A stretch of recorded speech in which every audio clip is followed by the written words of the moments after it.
stop talking.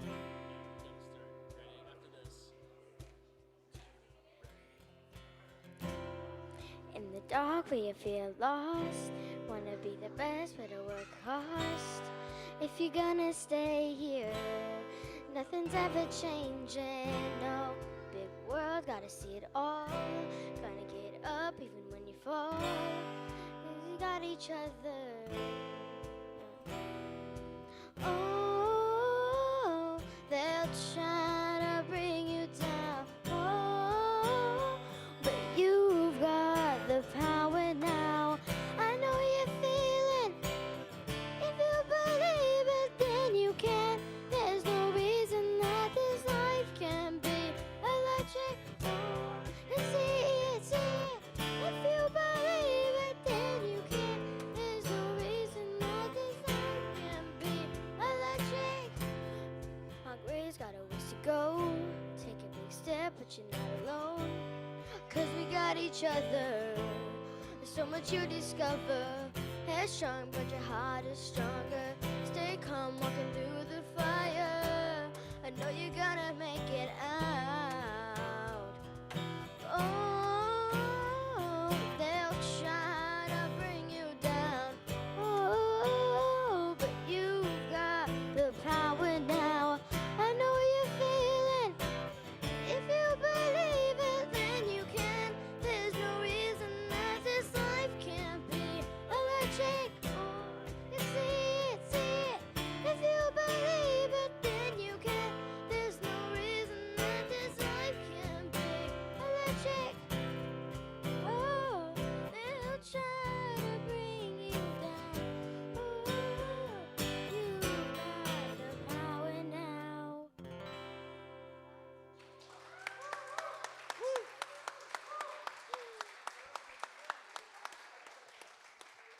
Were you scared?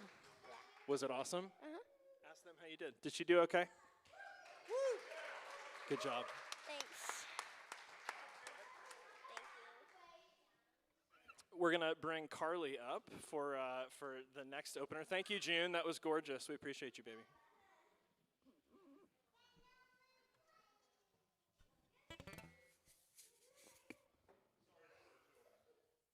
No way. No apologies. Mostly because they're mine, too. But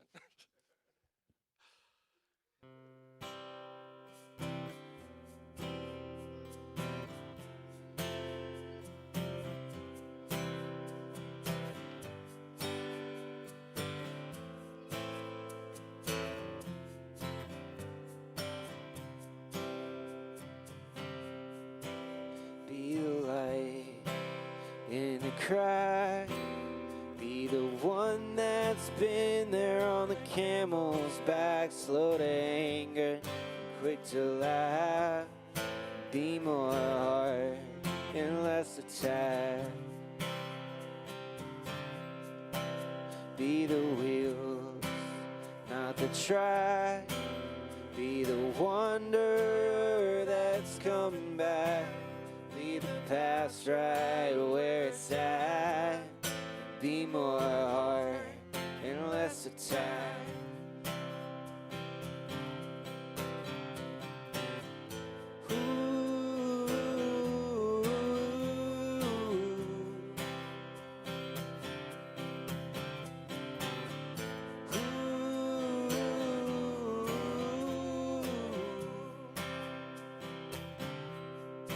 More you take, the less you have. 'Cause it's you in the mirror staring back. Quick to let go and slow to react. Be more hard and less attack. Ever growing steadfast. And if need be, the one that's in the gap. Be the never turning back. Twice the heart any man could have.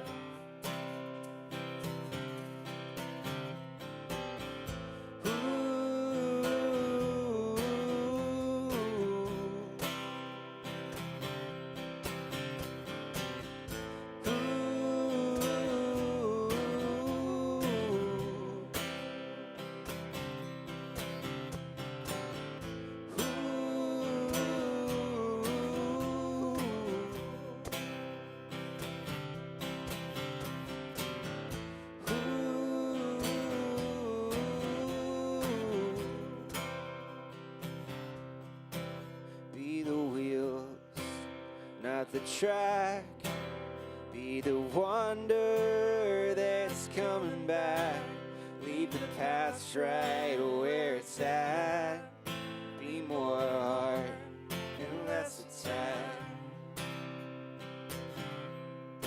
Be more heart and less attack. Be more heart and less attack.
I don't know what you came for, but it was that. Carly, thank you. We've been talking this month about help and how the ways that we give help as a congregation end up coming back to us tenfold. Carly came to us through Collective Cares as a community that we provide to help, and in turn, Carly's here providing this music that's just blowing us away. Thank you, appreciate it, and we love you too so much, Fred, thank you.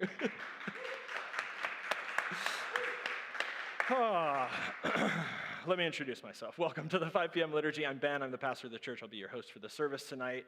Locally here in beautiful, it's not raining right now, downtown DeLand, Florida. Hey, Jenny. And globally at wearecollectivechurch.com, where you can connect. We're gathering safely in person, which means we're back to a higher level of caution because of the quick spread of the Delta variant. So what I'm asking you to do, for all of us to do, is to be responsible and have a common good sense of distance, self-management, your own exposure cluster. So do that. We trust you guys. If you're here in the room and you don't want to be on the video, you can hang out over there, in person or online, live now or later on, wherever, whenever. Your presence makes us who we are. We say each week liturgy means the work of the people.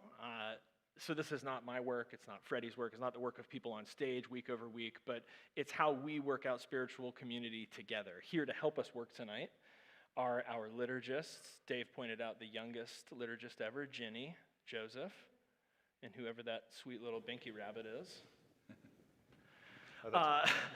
Here to help us do our work tonight are the liturgists. So Kenny is our online host. If you're online, we're really glad that you're with us. Give Kenny a shout out. Let him know that you're here. You can participate. We're going to have some very interesting conversations tonight for sure. So make sure to let him know you're with us, and we'll get your opinion here before too long. We've got Sharon Tonjes and Dave Joseph, longtime leaders of this community in many forms. Our artist in residence, Fred Wilson. How you doing, Fred? Good, fantastic. So we also had a special musical guest, June Collins, who I think has bolted, but we applauded her. Carly, again, yeah, she's gone. She got nervous. There's hot coffee at the bar. This is Marianne. Marianne's been behind the bar quite a bit recently. If you would help give Marianne a break, that'd be awesome. Anybody want to run the coffee bar anytime coming up? Let Marianne know, let Heather know. You can be a barista. It's a great way to make friends with people. Like if you'd never walk into a church and be friendly to somebody, because that's weird. If you work at the coffee bar, people come up to you because you've got coffee, and then it's not weird they do that. It's on them, but you can still meet them. The point is we all are collective church. Sharon is going to remind us what that means to us.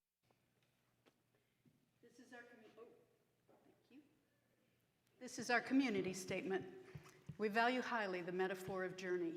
We're different people from different places and backgrounds representing an intergenerational community, and we've traveled different paths. So we agree not to make assumptions about the person across from us, next to us, or in conversation with us. We challenge ourselves to be sensitive, knowing that this community includes a diverse group of people, from lifelong followers of Jesus to people who are just now open to the idea that God might exist. We strive to avoid offense, ask good questions, articulate and explain our responses. We don't assume fluency in Bible, spirituality, or church language because we believe the message of Jesus is not for Christianity, but for humanity. So we do everything in the spirit of love and grace. Thanks, Sharon. And as we do each week, now we're going to sing it.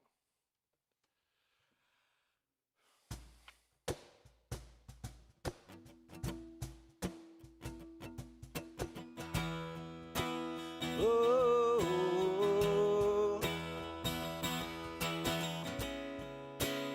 oh,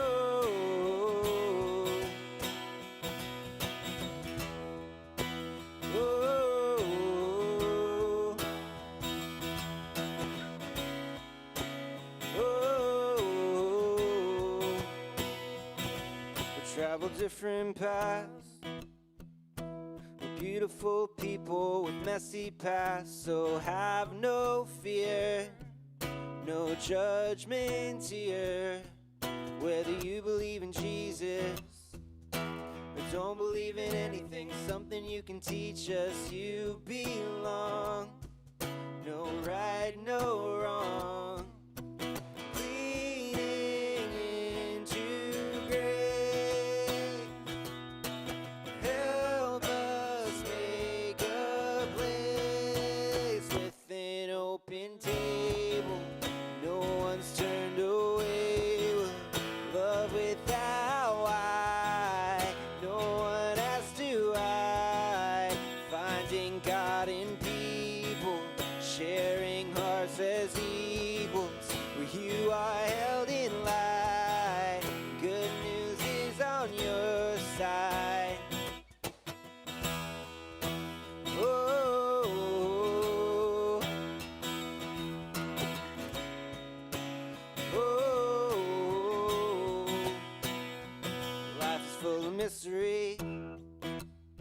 Solidarity helps us to find some peace in the great unknown.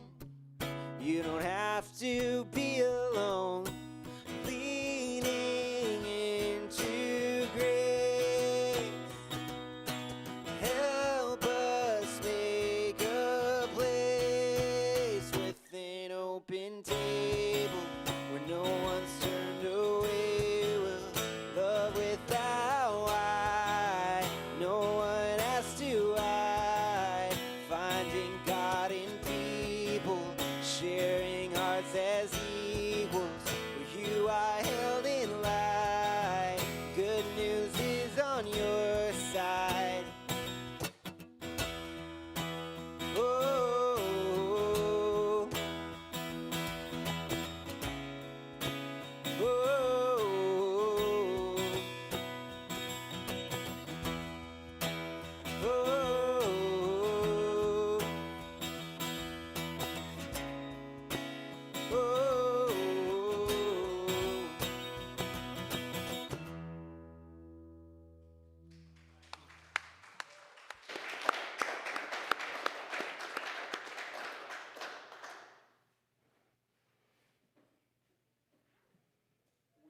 Collective Church, those of us in the room, and you lovely people online. Kenny, who's with us online tonight?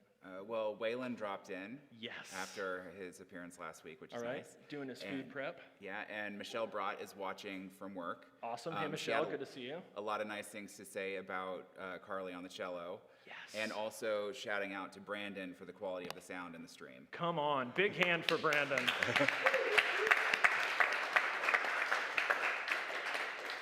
Just so you know, this is, I'm trying to think. We'll talk about this more over the next few months. We got this thing started in like 2012, so we're coming up on 10 years, and it's still so much a startup. It's not on like Monday or a month ago. We're like, let's get Carly in for a song on cello. It's like 4:15, and Carly's gonna play for the Eucharist anyway. We're like, you wanna just sit in on the opening song? And she's like, yeah, sure. And then Brandon has to figure out how to get that to translate through, and Michelle is saying it worked. And thank you. So Carly, thanks for playing. Brandon, thanks so much for making this happen. Appreciate you big time. So we've said it, we've sung it, we've connected online. Kenny, how do we practice the community statement this week? So our weekly practice begins in your inbox. If you haven't yet, go ahead and subscribe to the email, and then check the box for the rundown. You can pick which groups you want to see within the rundown, like collective yoga, collective cares. You can customize your dashboard for both communication and practice. We want to thank Ginny Beth for hosting us and giving us the opportunity for fellowship and creativity at Art and Soul again this past week. We had a great showing, and I hope to see all of you again at our next event in August. I was so focused on painting my help box just the way I liked it, while Heather was getting the folds just right on her origami box, that we didn't get the chance to take any pictures. Fortunately, Michelle, who's watching online right now, got a couple of shots for us enjoying the evening together. In addition to hosting Art and Soul, Ginny Beth brought her window idea to life this week, and it looks great. If you haven't been out front to see it, there's a nice picture in the slides. Yes, it looks awesome from the inside too, but you should go read it left to right. So if you weren't here with us last week, we broke the exciting news that we'll take Pints and Parables down from the shelf for the first time in over a year and dust it off at the table. Coinciding with the end of Heather's internship, she'll be hosting Pints on Wednesday, August 4th. We hope that you'll use the time between now and then, to invite curious folks who might not be down for a service with us on Sunday, but are game to share a drink and a meal as we dive back into the waters of public theology together.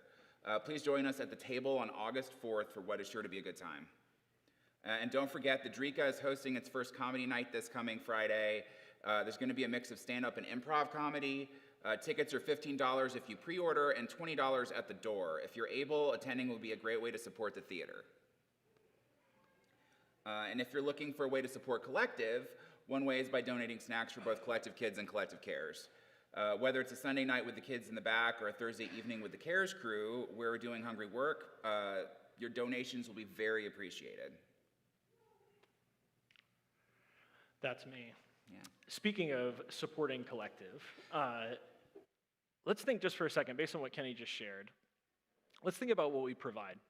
Things like Pints and Parables, Art and Soul, services like this.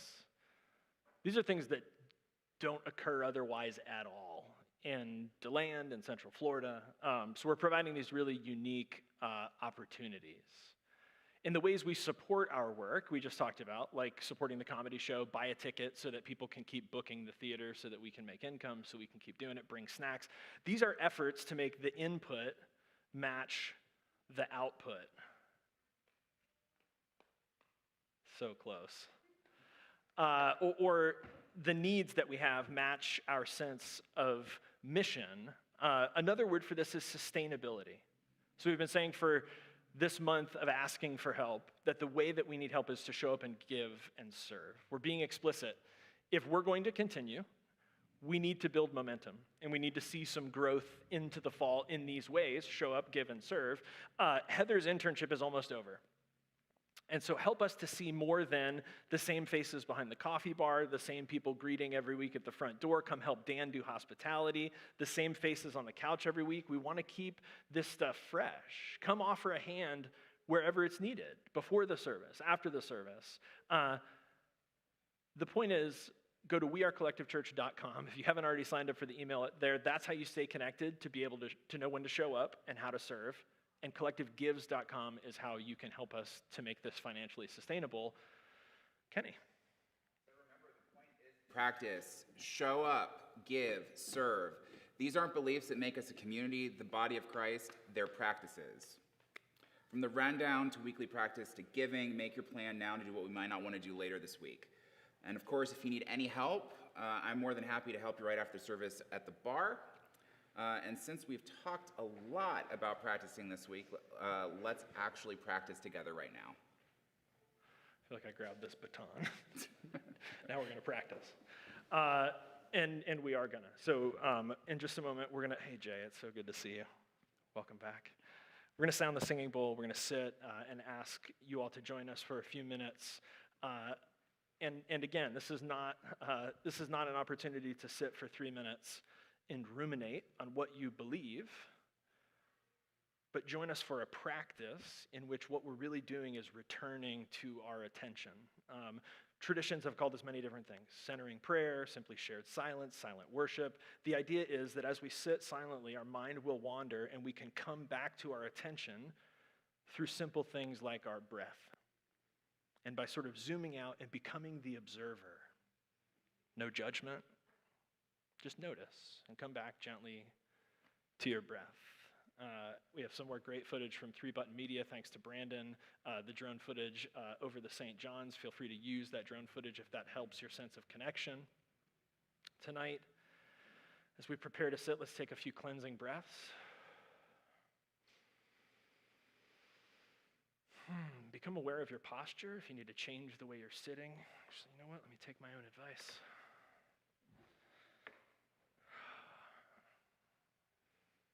May the silence allow us to contemplate what we want the ceremony to accomplish for us. Humility, spiritual rebirth, strength for what lies ahead. Relax. It's all right. We'll sit silently, plus the sound of children, for about 3 minutes.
How many of you are like, oh man, it's over just when we finally got settled? All the other noise coming. There's actually a sort of language or a technique around learning meditation called cry it out.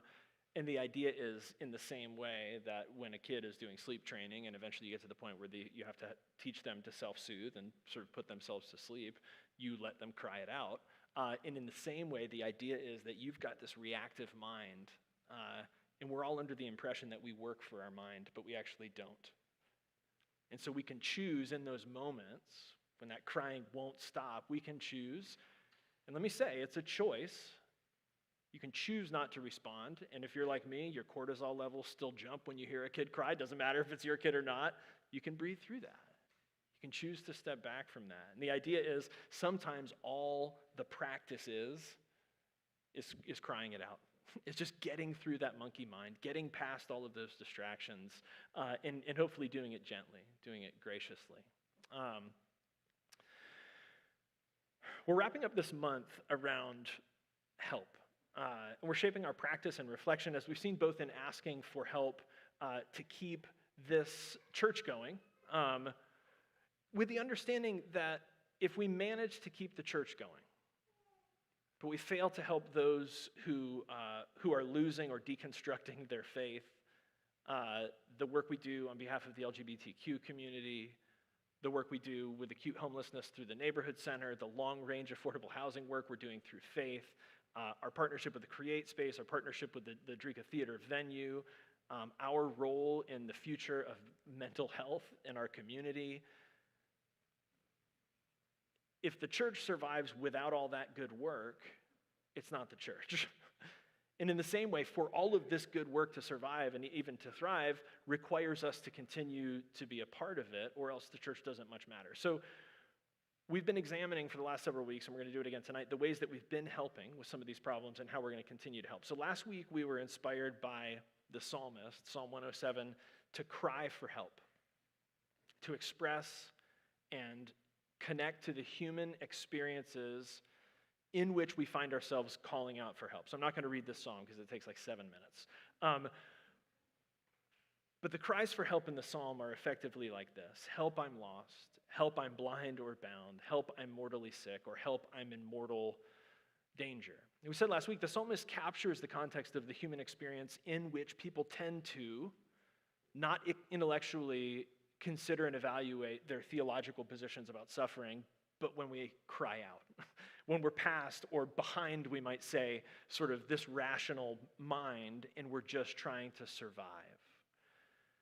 And the psalmist is brilliant in this way in drawing us in with a relatable story, right? Who can't relate to feeling far from home, to feeling stuck, to feeling in danger?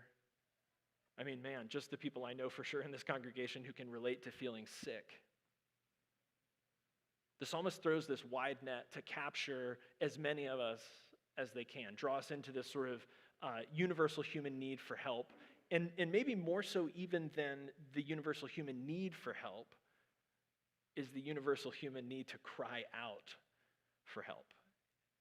And I want to make sure we don't miss that, because we could all leave and go, man, that was a great sermon about how essential help is, and it is, but the sermon is actually about how you need to cry out for help. Right? The Psalms are not instructions about how to get help. They're examples of how to cry out. Hundreds of them in the Bible. This is how you cry out for help. So we shared last week these human cries for help, and we asked, which ones do we most identify with? We had this great conversation because they're relatable. Help, I'm lost. I'm lost, I'm far from home.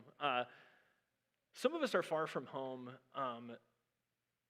We're away from home, or we're without a home. And we talked about last week, Mark Watts was with us, we talked about affordable housing in our county and how we're helping to do the work of getting both 216 affordable units through the way we're working with the county to get this development supported.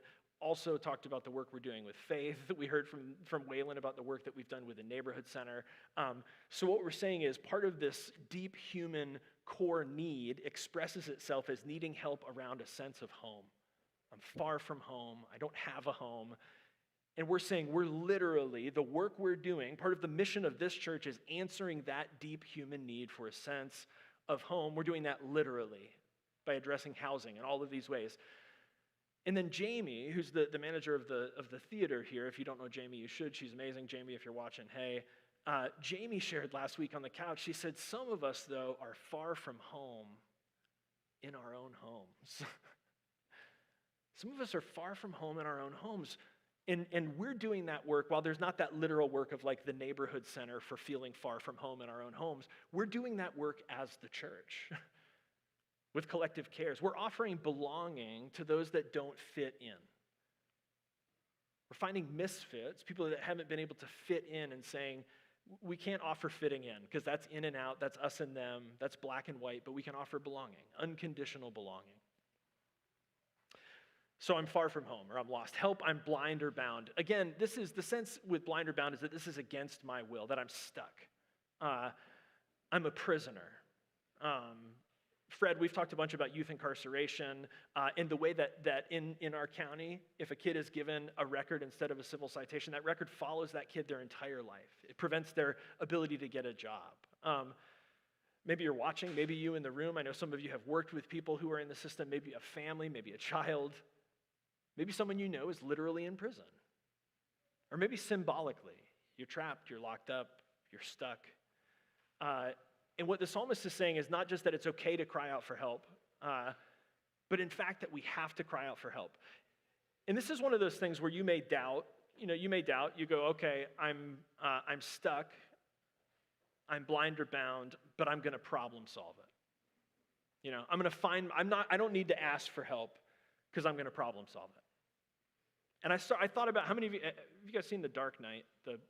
Yes, okay, so a few of us have seen it. Well, for the sake of the example, there's a portion of The Dark Knight where the Batman character is thrown in this prison on the other side of the world, and it's literally a pit that he can't climb out of. Very symbolically helpful for a sermon. And I think a lot of times we treat the need for help like Bruce Wayne in this dark pit on the other side of the world, and we go, you know what, rather than asking for help, I think instead what I'm going to do is fix my broken back by doing pull-ups in this jail cell, and then I'm going to train, and I'm going to practice, and I'm just going to be so good, I'm going to jump myself out of the pit like some kind of a billionaire superhero. And for most of us, we look at that and we go, yeah, compared to asking for help, sure. That's a good alternative. Yeah, absolutely. But in fact, based on the pattern, and we'll talk about the pattern in a second, or maybe for everyone who can't muster a billionaire superhero jump out of the pit that they're in, the help only works with the cry. The help only works when we cry. It has to begin with some awareness, maybe some awareness of how you're stuck. Like help, I'm stuck in this job, or I'm stuck without a job, or I'm stuck in this relationship or friend group or living situation or love triangle or work drama or emotional post-COVID sad boy vortex or political tension or family shakeup, whatever the deal is. Or maybe you don't even know that specifically what you need. Maybe you don't even know. You're so blind, you don't know how you're bound. Maybe you're so blind, you don't even know how you're stuck, and so the only option is help. Maybe the only option you have left is help. And this is tough. Maybe it's not, and I think this is one of the hardest ones for me to learn, is that in crying out for help, how do I want to describe this? Maybe a right-sized cry. So depending on the situation you're in, maybe the first cry for help is not 10 years and $75,000 of credit card debt. Help me just be out of credit card debt. That's an outsized cry. Maybe the cry is not help me see. Maybe the cry is just simply help me find a rail. Right? Maybe the cry is not help me see. Maybe the cry is help me just find the floor. Maybe I'm so blind I don't know even how I'm bound, and all that I can ask for help for is just not to fall over, just to find a sense of some orienting ground. And in fact, I think that's a practice in and of itself, to learn how, when you can't see, to stop moving. To learn when you can't see to stop moving, to sit, to listen, to wait, to trust. If you want to learn how to do that, I highly recommend you practice with the DeLand Quaker meeting Sunday mornings right here, 10:30. Help, I'm mortally sick, the psalmist says. And I said last week, I promised we'd get back into it. My interpretation of it is actually more like, help, I'm sick on my own bullshit. This part of the psalm reads like rebellion. And when I think of that, I think School of Rock, right? We're going to stick it to the man. Or Star Wars, we're on the good side, we're on the rebel alliance. Rejection, defining against, and in one sense, good. Fair enough. The prophetic, we're going to stand for justice. But then also, if you guys have been a part of a rebellion for any length of time, if you've shaped your life around what you're against, maybe you're also tired. And the psalmist says also, maybe you feel a little foolish. Maybe you don't even know why you're rebelling anymore. And it's interesting what happens with the sort of the arc of rebellion if you're not careful. Maybe you rebelled so hard and you forgot what you were rebelling against, and maybe it's made you a bully. Maybe you've become the thing that you hated by standing so hard against it. Maybe you're a bully, really, to your friends, to your peers, to your partner. Kids are an easy target. And you can sit here, if you want to, you can sit here and try to diagnose and pinpoint and correct your thinking and your behavior and your emotions, your perceptions. And sure, that's good work. That's good work, and you should do it. And maybe also you try this, and I want to give you a trigger warning. For a second, you're not going to be in control. Maybe instead of all that stuff, all of that self-management, all of that behavior modification, maybe it's simply just starting like this. Help.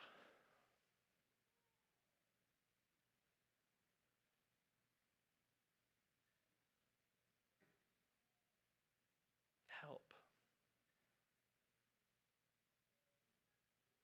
And all those other voices that come rushing in about how stupid that is, and nobody's going to help you, and nobody hears you, and even if they did, then you'd have to pay them back.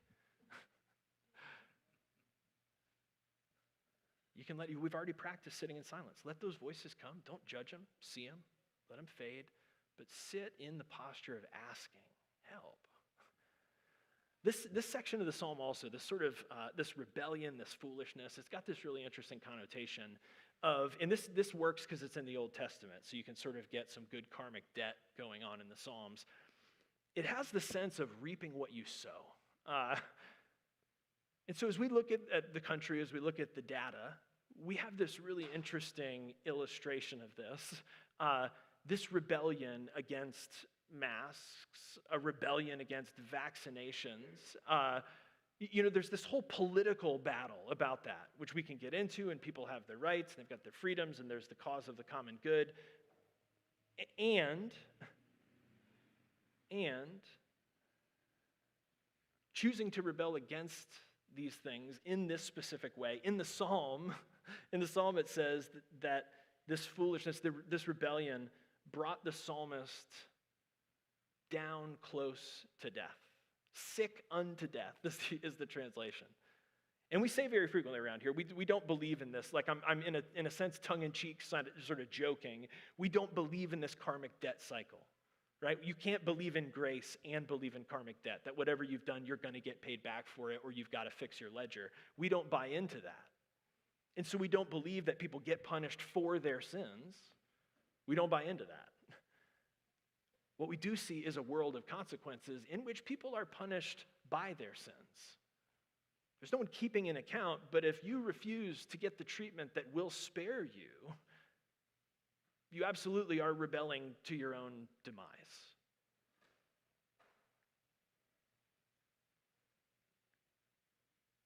Help, I'm in mortal danger.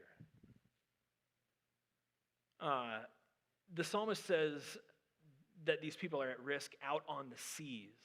And the idea is that this is a career, especially in the ancient world, that was truly risky. You put your life in your hands, things were out of your control, storms could whip up, your ship could go down. The psalmist imagines people with dangerous work, clearing the condo in Surfside during a hurricane, linemen working in the aftermath of a hurricane, frontline COVID workers, the hundreds of thousands of people who went to work and died so that we could keep our economy and healthcare infrastructure and vaccination campaign, national infrastructure, way of life. So sure, there's literal risk. There's literal risk for many people. Probably for most of us, it's like I-4. Like the greatest real literal risk is that we go to work in a car. Or maybe we are lucky enough to get a bad beat with Florida man on bath salts and we end up in the news. But most of us aren't out there like risking our lives at work every day. But I want to ask, because this is, we're sort of the level that we find ourselves in society, the level of education, the level of professional advancement. What about our lives and work is morally risky? This is a little tougher to nail down, right? What about our lives and work right now is morally risky? These ones are tougher because you can have a good paycheck and home is good and you're not in prison and maybe you've even grown out of some of your rebellion. And when you get home and when you lay your head on the pillow, you know what you're up to. You know what you're up to. You know what you're involved in. If you've caught yourself in the last year, in the last 18 months, lowering your voice to be able to say to somebody, it's not technically illegal. It's totally above board if we ever even got caught. You know those conversations. The sea, in the psalm, the sea represents chaos, right? The creation story, the creation comes out of chaos, comes out of the sea, out of the wild and waste. God creates order from the chaos. Maybe here's the question for your practice this week. What threatens the order in your life? What threatens the order in your life? I'm going to take a stab. Let's call this a little risk assessment. What threatens the order in your life? People. What threatens the order in your life? Money. What threatens the order in your life? Your health. What threatens the order in your life? You not knowing what you want. Maybe for dinner, maybe more than that. You not knowing what makes you happy. You not knowing how to make other people happy. These things are the chaos that comes for our order. On the seas, Dave actually mentioned this on Wednesday night at Work of the People. Out on the seas, these sailors, they're aware of the works of God. And you read the psalm, and it's like they're aware because of the weather. They're aware because of these creatures. They're aware because of the vastness of the ocean. Like, it's not that they're not aware that God is. They're aware of the works of God. But what you learn is that in the psalm, it's the hard times that push them to cry out. That's when they ask, when things get rough. So bad news, good news. What we want to point out here is that we can all relate through these sort of particulars of the lostness, homelessness, blindness, trappedness, sickness, loneliness, scaredness. The point of the Psalms is to draw us in with these relatable experiences. We've all been there, of human distress, very relatable, inevitable bad news of being human, in which whatever we believe theologically about help, we will find ourselves in our lives in need of help. We'll find ourselves crying out for help. But if we zoom out from each of these sort of four kinds of distress, right? I'm lost, far from home, I'm blind or bound, I'm sick unto death, I'm in mortal danger. If we zoom out from these, we end up seeing in the psalm not the distress itself, which each of these four sort of vignettes are bad news, right? The distress itself. If you zoom out and you read the entire psalm, you don't see the bad news. You don't see each little distress. What you see is a cycle. In the cycle, the psalmist says, is good news. The cycle is this. It's probably familiar if you've been around. Death and resurrection. The story doesn't go, if you imagine life on an XY axis, the story doesn't go up and to the right. You know, it's not just always getting better. Has that been anyone's experience? I think probably not. The cycle is a roller coaster, right? It's always going up and then peaking and then falling apart and then finding its way back up and then peaking and then falling apart. What if help isn't saving the day? What if help isn't saving the day but letting it die so that it can become a new day? What if help isn't saving the day but letting it die so it can become a new day? I was a hospice chaplain years ago, and in palliative care, the deepest, truest win is letting death have its way because it's a part of life. Letting death have its way because it's a part of life. God's help is oriented towards the needy. Sort of the final point, I think the question being felt or expressed or asked or responded to in this psalm is whether or not God cares.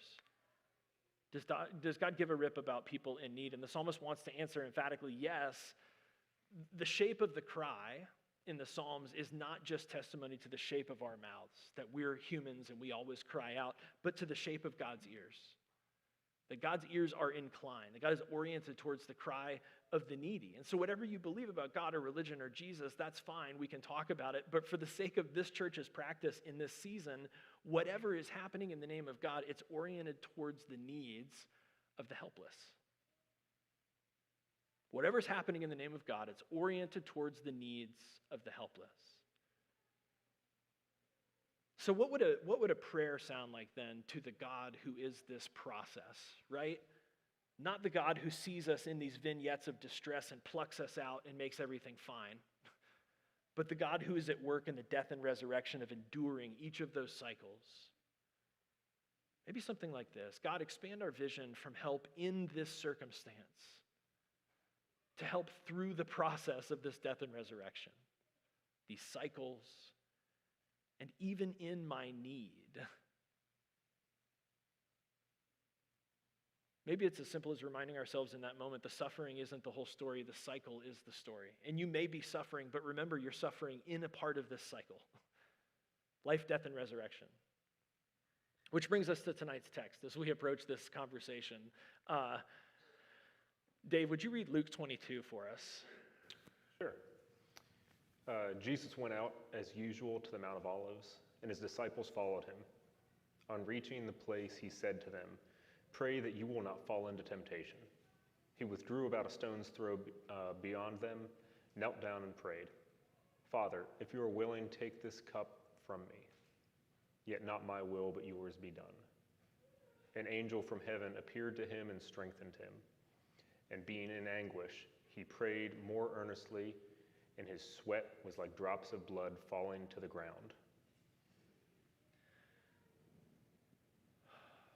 Not my will, but your will be done. There's a ton that could and should be said about this. There are books. Is that my phone? Let me open us with this orientation as we think about this text for just a second. My will, I want to argue, when Jesus says my will, not my will, but yours be done, I want to argue that my will is not the enemy, but that my will is the healthy self, that Jesus has matured in some sort of healthy ego development. A lot of the mystics say you have to have a healthy sense of self to transcend the self. So we've got a will. And let's say we'll just assume the best of Jesus. He seems like a pretty good guy. So he's got a good will. It's a good and a healthy will. We could say even that it's elevated to the point of being a divine will. And this divine will that's sort of become in Jesus of Nazareth also wills not to be executed by the authorities. Okay, so there's a will, the will, the self, the ego, but then there's God's will. So Jesus has his will, it's a good will, it's even a divine will, and his will, he doesn't want to die. We understand, we can relate. But then there's God's will, and I want us to explore that God's will here is not a will that is opposed to our will. And it's not here a will that's opposed to Jesus' will. I want to make it very clear that I don't think Jesus is saying, I want this, but you want that, right? I don't think Jesus is in the garden saying, God, I really don't want to die, but obviously you want me to die, right? God, I want to live, but very clearly you want me to die, so I guess I'll die. I don't believe that God wanted Jesus to die. You should not believe that either. That's sick. And if your reply is, yeah, but theologically, I think it's even more sick. I don't think there's a way that we should think that God wants Jesus to die. So it's not that Jesus is like pro-living and God just wants to kill Jesus. It's that Jesus has his will, right? His will to have this healthy, whole life, not to die at the hands of the authorities. And he's asking for help seeing his will as a part of a larger vision. Jesus has his will, and he's asking for help seeing his will as a part of a larger vision. So rather than seeing it as binary, Jesus has his will to live and God has God's will for Jesus to die, instead, we've got Jesus' will, which is good and true and divine. It's healthy eco-development. He doesn't want to die, and so what he's asking for is, God, help me understand my will as a part of a larger vision. It's almost that he's praying, God, I don't want to die, but enlarge my vision to see how this matters. Remind me why this is worth it. Show me where this is headed. Remind me what I'm a part of. Acceptance of these things and the strength to go through it, not to change it. The acceptance of these things and the strength to go through it, not to change it. So what's the will of God? Small question. We'll just wrap up tonight real quick. And this is what I mean. I mean in general. I don't mean like the desire of God. I'm trying to move away from that language that God is a person-like being who has a desire. So when I ask what's the will of God, I don't mean what's the desire of God. I mean what is the no matter what will of God? If somebody doesn't ever hear about Christianity or read the Bible, what's the will of God? How do we summarize it? Jesus says the kingdom of God. You've got things throughout the Gospels like full life, complete joy, wellness, wholeness, transcendence, not the noun, but the verb. And this is how I would say it. Transcend the false self for the true self. So this sort of inner transcendence. Transcend the true self for the tribe, right? To put my needs behind the needs of the tribe. And then eventually to transcend the tribe for the sake of the world. Jesus is asking for help to see what we see so clearly thousands of years later, that his death fertilizes this movement. Without his death, first century Christianity doesn't explode. We're not here having this conversation thousands of years later. Jesus, as he's getting ready to be executed, is asking God to give him just a sense of a larger vision, that what he has to do to stay true to himself is going to be a part of something more. And this is the invitation to practice. Anytime we die, anytime we transcend a prior stage of our consciousness, it fertilizes the movement, the cycle, the flow, the life and death and resurrection into this sort of expanded consciousness. Grant me a larger vision. And we may mean by that, the purpose of the hard time, finding meaning in a hard time. The point is, I don't think Jesus is praying, give me a vision that narrows into me, right? When we pray, not my will, but your will be done, we're not saying, show me how this is about me. Jesus isn't praying to see a vision that narrows into me, but a vision that opens out from me. So help me to see how this experience now opens into something more. And so the prayer becomes an invitation for him to be ready even though he's not ready. He gets strength instead of rescue. He prays for rescue and God gives strength. And I think that's important to remind ourselves of spiritual community. We very often come to church for rescue, and all we get is a community that helps us endure. And we have, a lot of us, we've endured. We've buried loved ones, gone through hard times, we've seen relationships change. A lot of times we come to save our lives, and like in hospice, we learn how to lose our lives so that we can really find them. A community of strength to endure. We begin with Jesus tonight in this acute, severe mental anguish with physical expression. acute, severe mental anguish with physical expression. I can't diagnose, but it seems to me that's a good qualify for a mental health event.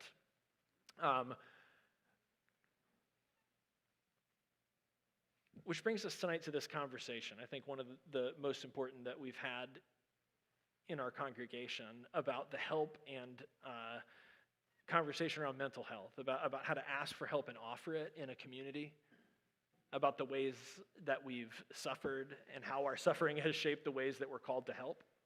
If you guys have heard of Henry Nouwen, he calls this being a wounded healer, that our wounds are the shapes of the ways that we help people. So mental health we're going to talk about for a moment, and sweating blood. Let me say this. For those of us who have endured ourselves or been close to those who have endured or suffered mental health crises, mental anguish to the point of sweating blood doesn't feel like hyperbole to us. When I was 21, my younger brother came to Stetson as an 18-year-old who then, we didn't know, but started presenting as bipolar, and this was a happy kid who was all of a sudden suicidal, and we didn't know why, and he's sweating and I'm sweating, and the way that we feel is like life is hanging in the balance and there's nothing we can do, like sweating blood. So I want to set the table with some vulnerability and some confession, and since we're going to tackle how to cry out, in addition to family, I've had some mental health struggles the last 5 years or so with depression and anxiety and some precariously diagnosed and frustratingly untreated symptoms for ADHD, a bunch of which showed up when I stopped drinking, which was really fun. So what I want us to do is real quick, as a way of introducing Dave and Sharon, just share with us for a few seconds, each of you guys, how your background, your mental health struggles have shaped your sense of calling to help and to make a community of help. Sharon, you want to go first? Sure. I turned it on for you. Thanks. You're welcome. I got help. I didn't even have to ask for that help. He saw the need. Yes. It's not because I'm a control freak. Okay. So what was the question again, Ben? So how your mental health struggles have shaped your sense of calling to help and make a community of Oh help. my gosh. For one thing, it just knocks the judgmental right out of you. If you ever get seriously ill with a mental illness, you suddenly realize, oh, people can't help it. They can't help the way they are. They can't, it's not their fault, they're sick. Oh my gosh. I've been judging these people all this time by my playbook, and here I am. I can't even get out of bed. I can't brush my teeth anymore. I don't know why I can't brush my teeth anymore. So my bout with depression and anxiety, I should say bouts because it's been recurring throughout my life. Sometimes medications help, sometimes therapy helps, sometimes I'm in bed and I can't get up. So it's been,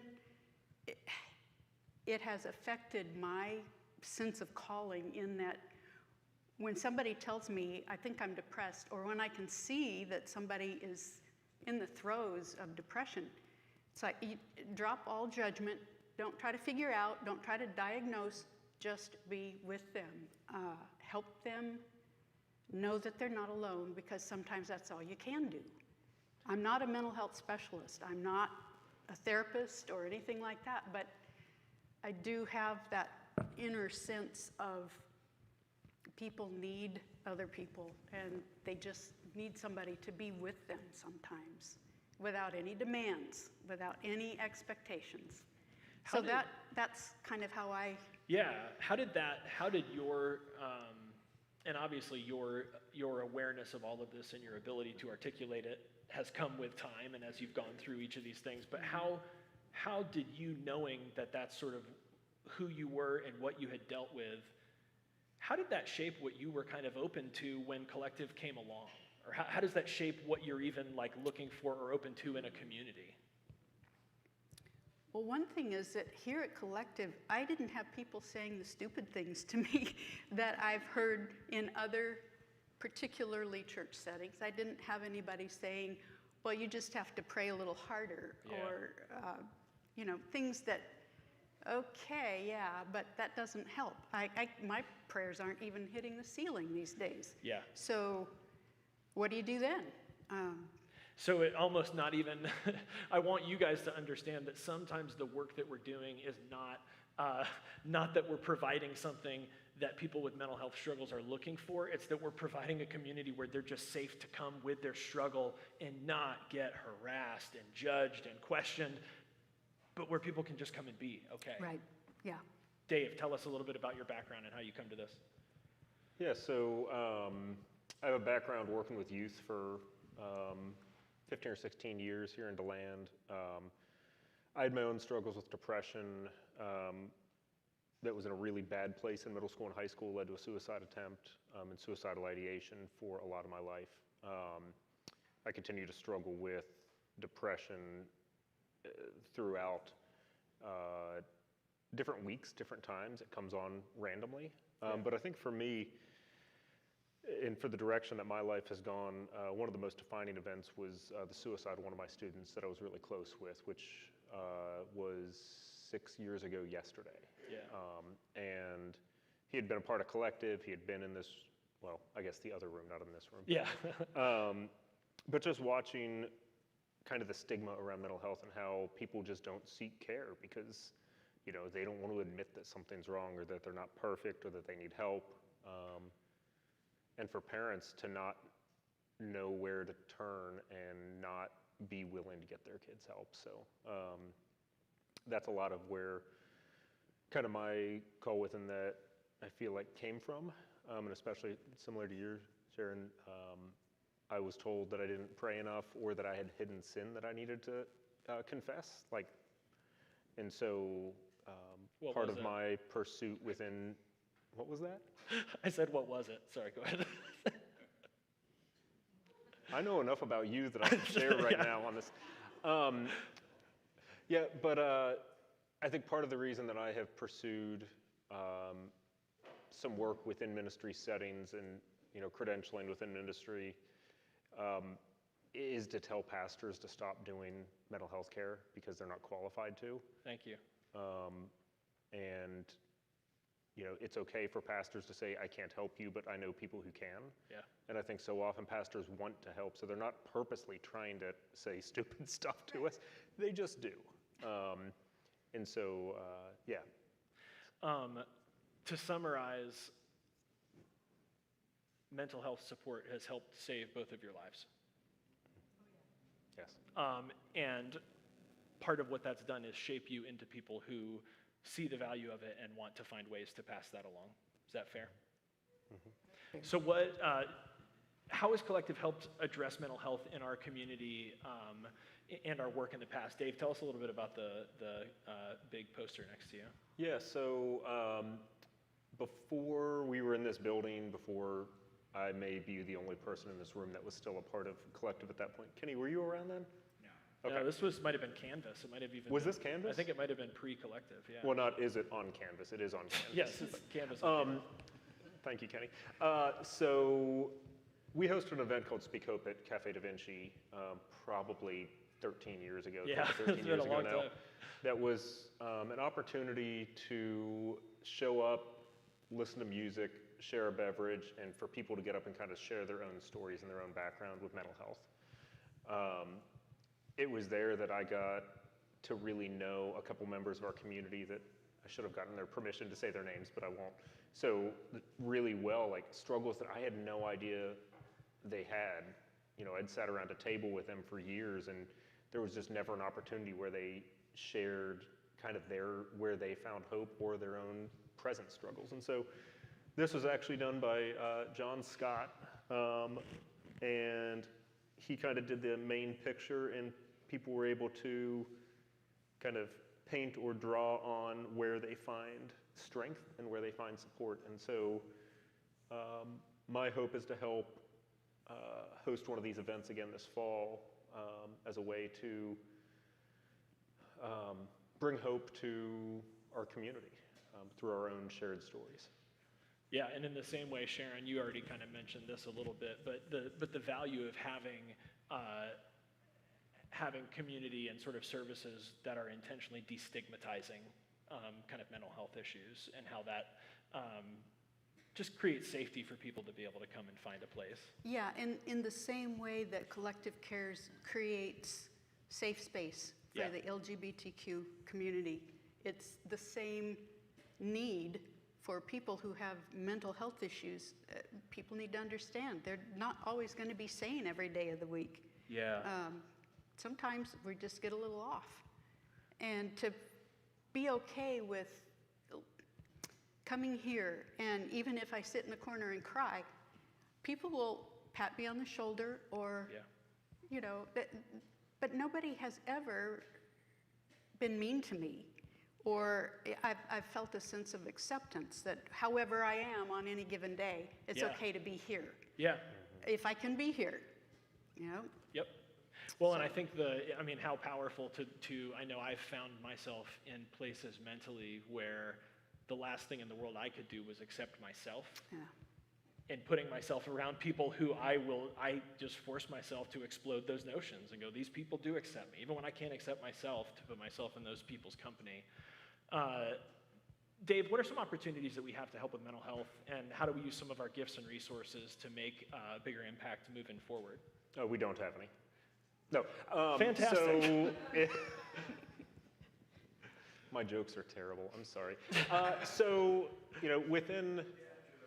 Within our community, there are a handful of needs that I have recognized in the last handful of years that there just is not enough accessible mental health care in this town.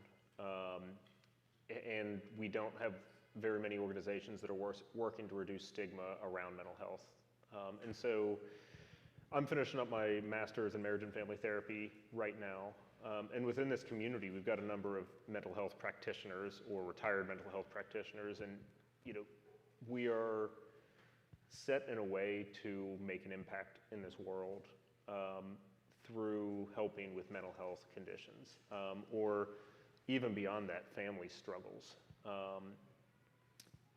And so I brought an idea to Ben. Well, I guess I brought it to Michelle Brott first, because I know that she is, I guess I shouldn't, should I have said her name out loud when she has a current job? It's fine. It's Hey, only Michelle, sorry. It only goes to the whole world, so it's It's okay.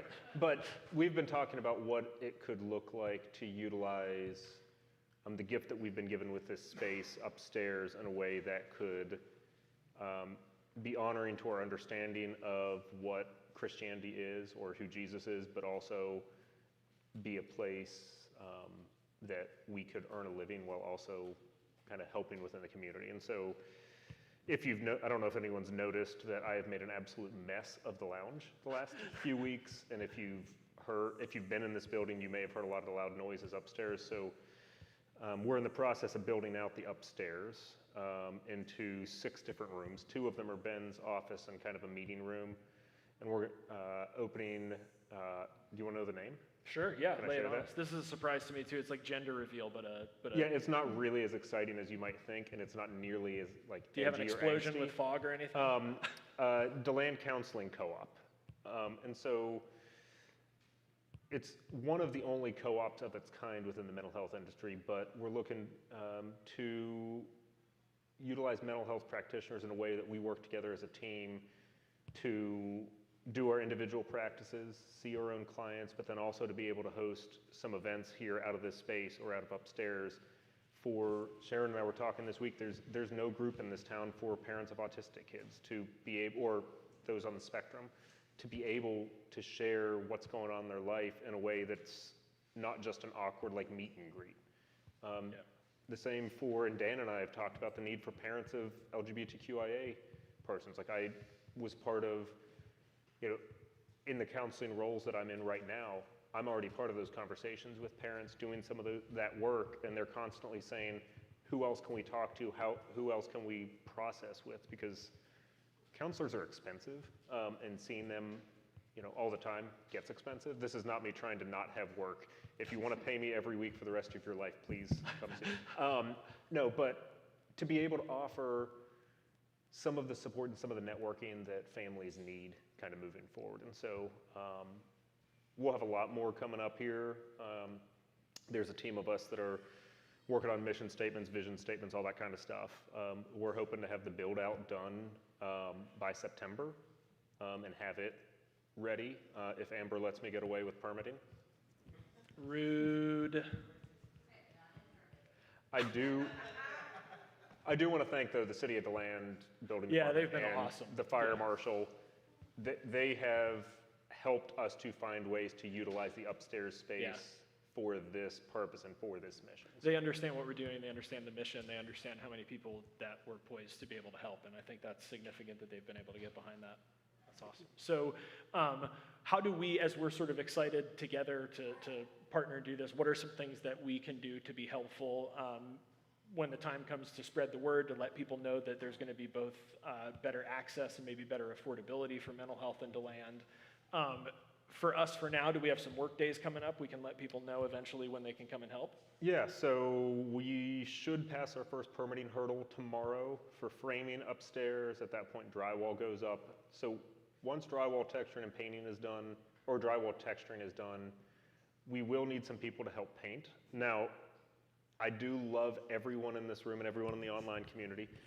If you are good at painting, I would love to have your help for that. If you want to help and you're thinking, I've never really held a paintbrush, or if I paint a wall, it turns out like this, like I'm looking for this type of paint. So I have other ways that you can help. But if you're thinking, I'm really good at painting, I would love that help.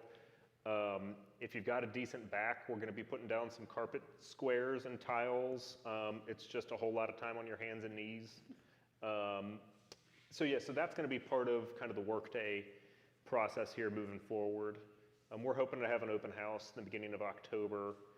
I don't become a registered intern until January, and so that's going to be kind of when I can start working out of it, but Michelle Brott should be kind of seeing some clients outside of her current job, and along with some of the other clinicians that we're looking into. So when the time comes, I think working on marketing, not necessarily just for the counseling center, but my hope is to host events like Speak Hope, host events like, if you know To Write Love in Our Arms, they have moved conferences, to be able to offer some things that are in this community that can make a difference outside of this, necessarily just this specific room. What are you putting up there, Heather? Oh, is that for the open house? Hey, there's a flyer for the open house. As long as the City of DeLand lets us through our permitting, we'll have an open house. Well, we're going to do an open house anyway, but you might not be allowed to go upstairs with a permit. Yeah. But there'll be a... So it's interesting. One of the things I'm thinking as I'm sitting here listening to you guys talk about this is how valuable, I've had this experience maybe the last 6 or 7 years, especially with the way kind of LGBTQ rights moved across the country really quickly, and during that, I was getting trained and training people at Stetson around what was called safe zone training. So kind of safe zone 101 and 102, and this is like basic understanding of like vocabulary and issues around LGBTQ kind of culture, and then also how to be an ally. So basic understanding and then how to be an ally. And then within the last few years, we've been having very similar conversations, and this is at the level of the Main Street DeLand Board and some other people, about how valuable it would be to have a safe zone like that, but for racial justice. Both understanding all of that stuff and then also how to be an ally. And I'm sitting here thinking we need a 101 for mental health. Just understanding issues of mental health. What's helpful, what's not helpful. Like you said, how do you know when you're dealing with someone who has a mental health crisis or just an asshole? How do you know? How do you really be a good person? When do you... And it doesn't just come to you. These are things like everything else we say, it takes practice. You've got to come at this with some intention if you want to be gracious with people who are struggling with mental health. And that, sorry, just on that, I think. Go ahead. I think you're right. I mean, Sharon and I were talking earlier this week about, or last week, I guess, even the little things like the difference between stress and anxiety, and the way that,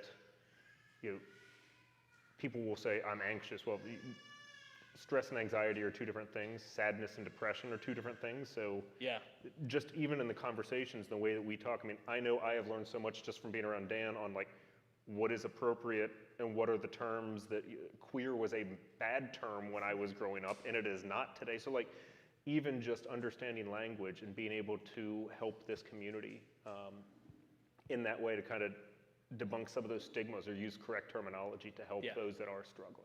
Yeah, absolutely. And I mean, ultimately, it's us learning how to become neighbors to neighbors rather than to engage issues. These are people. These are our neighbors. These are not a handful of issues we need to learn how to deal with as a church.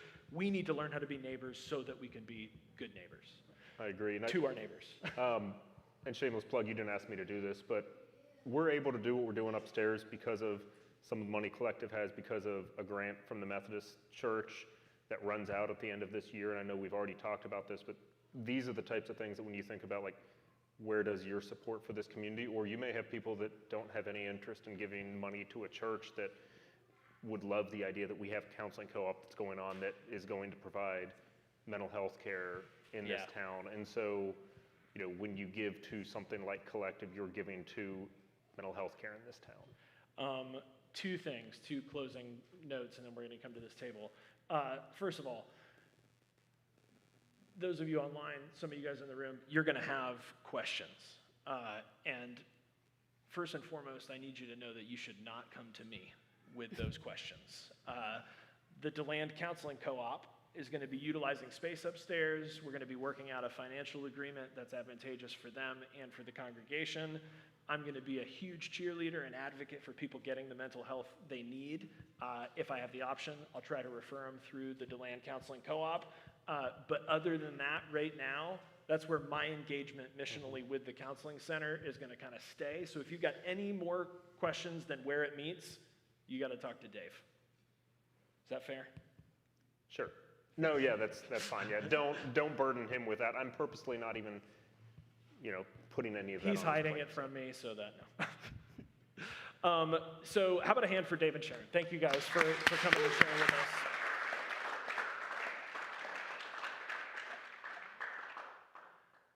I pressed the wrong button on this. Hold on a second. Sorry. We're going to come to this table and receive this meal. This is a symbol for us and for our tradition of the materiality of our faith and the humanity of God. And I want to slow down because it's a ritual now. We say that. We've said it every week since Easter. The materiality of our faith and the humanity of God. I want you to picture Jesus on his knees in the dirt, sweating blood.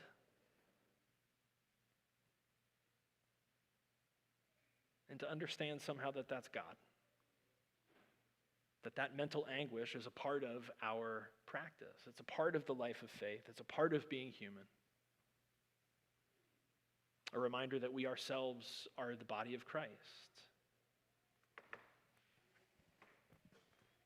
And as Christ's body to be given, and as Christ's blood to be shed. The table of this unconditional belonging and transformative love is set for us tonight. As always, it's open to us and to all people, and no one will ever be turned away. When you're ready, come on up. I think Sharon is going to come and serve, and Carly is going to come and play some cello for us again.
Thanks so much for joining us in person and online.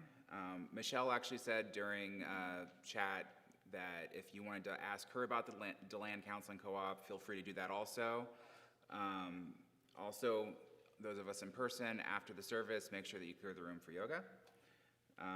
Thanks again for making financial support a part of your practice by going to collectivegives.com, and make your plan to stay connected by going to wearecollectivechurch.com. You can update your preferences and customize your engagement. For benediction this evening, Sharon will be sharing a poem by Naomi Shihab Nye. Sharon, do you want to set this up? I know we sort of talked about, this is a poem on kindness, and one of the things that Sharon and I like the idea of is we've sort of gone through these words, and we thought it would be cool every now and again for our benediction to come back to one of the prior words. So we did, I think, wonder and then kindness, and now we've been on help. So Sharon, take it away with kindness. Okay. Before you know what kindness really is, you must lose things. Feel the future dissolve in a moment like salt in a weakened broth.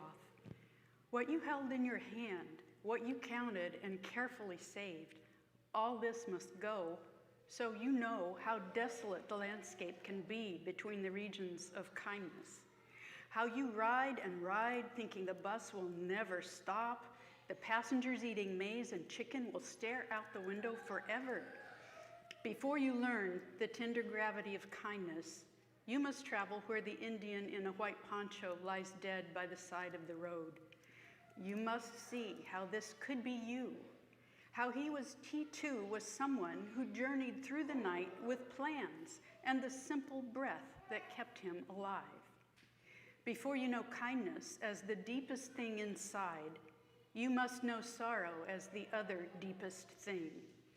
You must wake up with sorrow. You must speak to it till your voice catches the thread of all sorrows and you see the size of the cloth.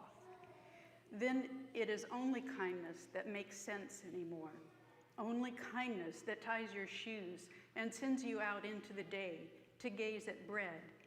Only kindness that raises its head from the crowd of the world to say, "It is I you have been looking for," and then goes with you everywhere, like a shadow or a friend.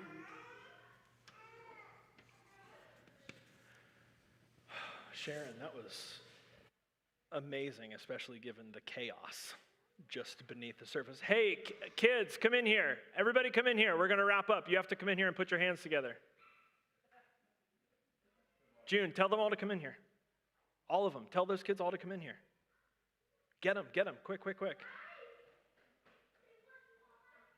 Come here.